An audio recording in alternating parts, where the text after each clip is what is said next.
First, it was Loyola.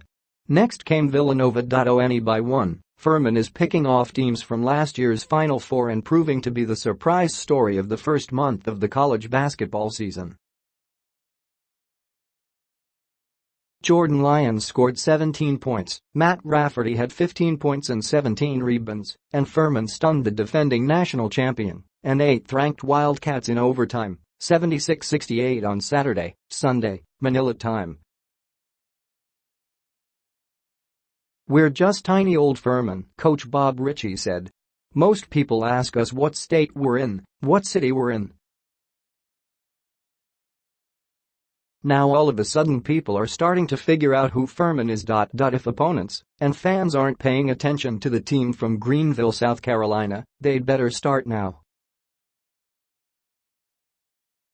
Mounce added 15 points and Noah Gurley and Alex Hunter scored 13 apiece for the surging Paladins, who have started 5-0 for the first time in 30 years.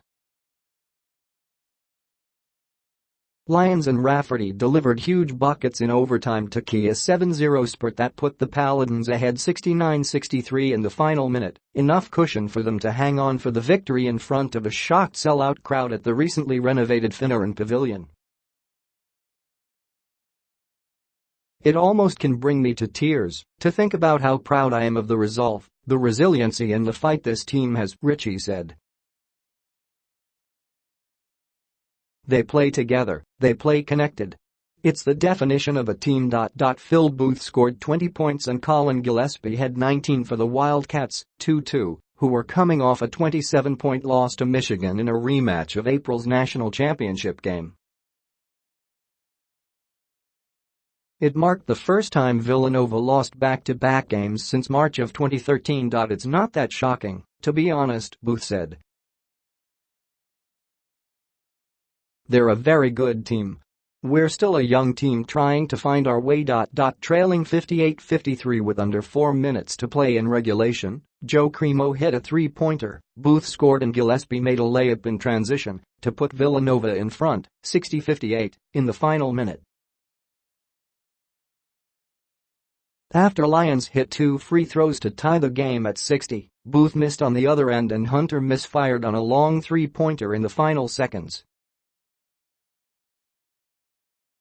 Cremo was called for a foul while going for the rebound, but Rafferty couldn't connect on the front end of a 1-on-1 with 2.6 seconds left, setting the game up for OT. Rafferty said his teammates picked him up and told him to make up for the missed free throw in overtime, which he did. "This was incredible," Rafferty said. "I've never been a part of something like this." Roar of the Lions. TWO days after pouring in 54 points while matching an NCAA record with 15 three-pointers in a 107-67 win over North Greenville, Lyons had more big buckets, including one that put Furman ahead 48-46 with a little over 8 minutes remaining. Richey was proud of how the junior guard dealt with Nova's defense, especially after he was held to 5 points in the first half. "He was mature enough to know he had to play within our team concept," Richey said. "He got going in the second half. I was really proud of him. Chemistry issues. Although he put his team on his back at times, scoring 5 straight points during one stretch to tie the game at 51, Booth shouldered a lot of the blame for the loss. I have to do a better job of showing the team what Villanova basketball is on both ends of the floor," said Booth, a senior guard who was a part of the Wildcats national championship teams in both 2016 and 2018. "We're trying to work on a lot of chemistry things as a team," he added. Big picture. Furman, it's only November, but the Paladins are looking like a team that will be dangerous in March.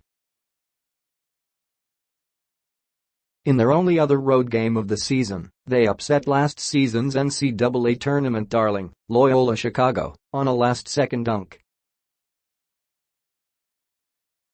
Villanova, after losing 4 players from last year's national championship squad to the NBA draft, coach Jay Wright continues to search for his best rotation.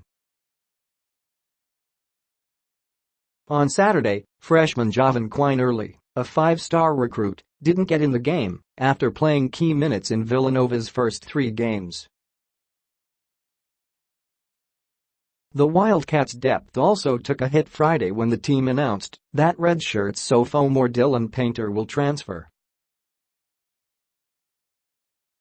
"You always want to get the young guys in," Wright said.